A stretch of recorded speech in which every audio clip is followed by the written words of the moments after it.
Red alert अब Ukraine की आदत में शुमार है। लेकिन बहुत ही घातक और इस तरह के अलर्ट जब होते हैं श्वेता, तो क्योंकि मैं वहां पर जिस कीव की तस्वीर हम दिखा रहे हैं और जिन इमारतों को हम देख रहे हैं इस वक्त अपने टेलीविजन स्क्रीन, इन इमारतों के आसपास सड़कों पर हम रहा करते थे, घुमा करते थे, रिपोर्टिंग किया करते थे, तो हम जानते हैं कि जब ये सायरन बजता है तो वहां के जो लोग हैं उनकी हालत कितनी खराब हो जाती है, वो कितने परेशान हो जाते हैं, वो बंकर्स ढूंढते हैं, वो बेसमेंट में भागते हैं।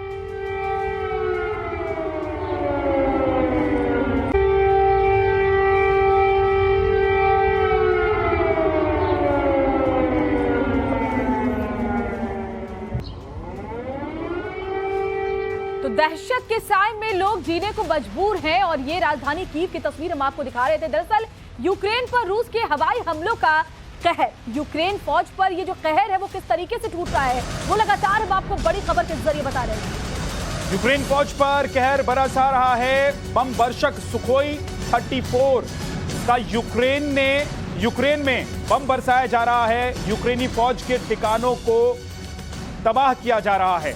सुखोई 34 का यूक्रेन में किस तरीके से इस्तेमाल किया जा रहा है उसकी तस्वीर आप देख रहे हैं एक तरफ, और दूसरी तरफ बड़ी खबर ये इस वक्त की युद्ध की ब्रेकिंग ये है कि लगातार सुखोई 34 के जरिए अटैक किया जा रहा है, हमला किया जा रहा है।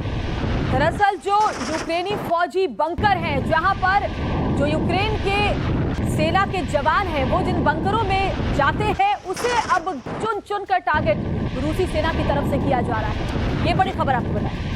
ये बंकर जो होते हैं श्वेता, यही आपकी रक्षा करते हैं, यानी जीवन रक्षक बंकर कहा जाता है। और ये आज से नहीं, देखिए दूसरे विश्व युद्ध के जमाने से ही इस तरह के बंकर खासतौर से रूस और आसपास के जो सोवियत संघ के जो देश थे उन देशों में बनाए गए थे ताकि द्वितीय विश्व युद्ध के दौरान इस तरह के हमलों से बचा जाए। लेकिन आज देखिए तो ये यूक्रेन में लोग इसे अपनी रक्षा के लिए, अपनी सुरक्षा के लिए इस्तेमाल कर रहे हैं और अटैक कौन कर रहा है? रूस ही कर रहा है। बिल्कुल। और एक बड़ी खबर आपको और बता दें, रूस यूक्रेन जंग से जुड़ी हुई एक बहुत बड़ी खबर इस वक्त सामने आ रही है। जंग के लिए हथियारों का उत्पादन बढ़ाएगा रूस, यानी रूस अभी भी इस जंग को और तेज करने पर लगातार आमादा है। उत्पादन बढ़ाया जाएगा हथियारों का।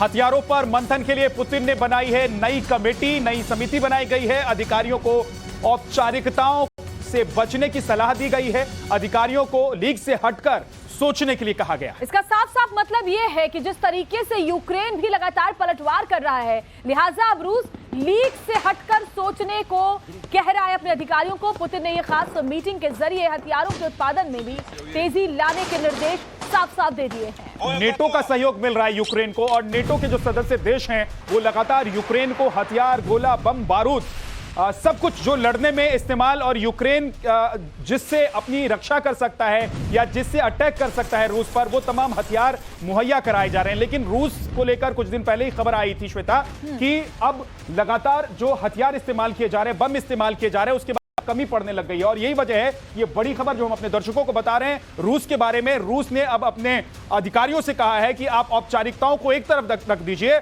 और फटाफट हथियारों को तैयार कीजिए, और साथ ही लीग से हटकर सोचिए। एक और बड़ी खबर इस वक्त जो सामने आ रही है वो भी विद्या अपने दर्शकों को बताएं। यूक्रेन के साथ जारी जंग के बीच रूस की बड़ी डील की जानकारी मिल रही है। ईरान से 2000 ड्रोन रूस खरीद रहा है, ये बड़ी खबर। बिल्कुल, ईरान से ड्रोन खरीद रहा है, 2000 ड्रोन खरीद रहा है रूस।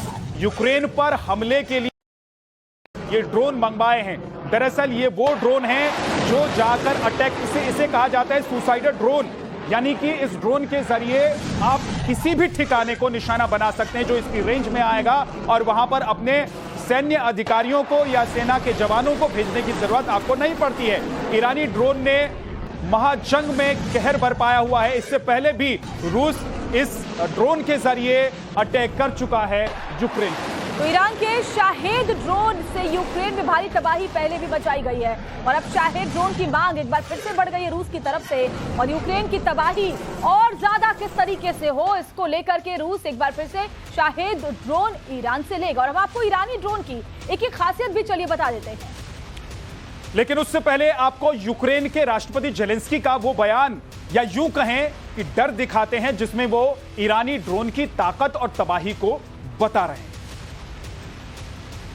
Це сталося 17 жовтня, коли Росія здійснила чергову терористичну атаку. Того дня В українському небі було 15 російських крилатих ракет і 42 іранські ударні дрони. Мішенями стали електростанції, інші об'єкти критичної інфраструктури і навіть житлові будинки. Один з таких багатоквартирних житлових будинків в Києві. Після удару іранського дрона немає половини будинку. 4 поверхи зруйновані від підвалу до даху. 120 років він простояв. तो जिस ड्रोन की चर्चा हम कर रहे हैं, जिस ड्रोन से लगातार यूक्रेन पर रूस अटैक करता आ रहा है और जिस ड्रोन को लेकर जेलेंस्की काफी चिंतित नजर आ रहे हैं, उस ड्रोन के बारे में अब आपको बताते हैं, जिसकी डील रूस ने की है और इसका नाम है शाहेद। शाहेद या शाहिद इसको कहते हैं। शाहेद ड्रोन के 3 वर्जन हैं और एक एक करके अब आपको हम बताते हैं इनके बारे में। तो शाहेद 129